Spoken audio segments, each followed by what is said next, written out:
Dans un stade Marcel Desflandres comble pour la 11e fois consécutive, La Rochelle accueille le promu Bayonnais à la recherche d'une deuxième victoire cette saison. Les locaux, deuxièmes du championnat, veulent poursuivre leur rêve, s'installer toujours plus dans le haut de tableau du top 14.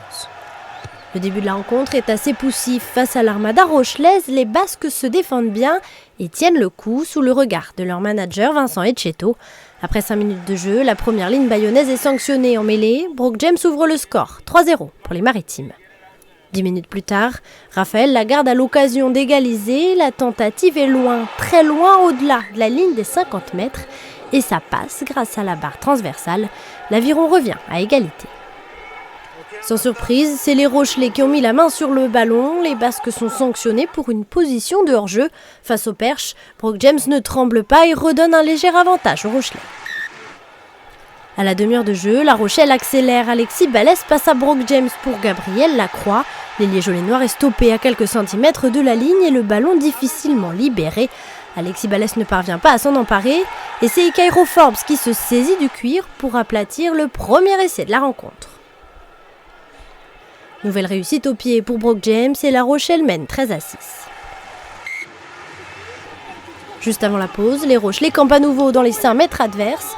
Oubliez les difficultés en mêlée de la semaine dernière à Brive, cette fois-ci elle est dévastatrice face au pack bayonnais. Les avants emmènent le ballon doucement dans leurs pieds jusqu'à l'en-but, mais M. Brousset se dirige sous les poteaux. Il accorde un essai de pénalité aux Rochelais pour cette mêlée ultra dominatrice.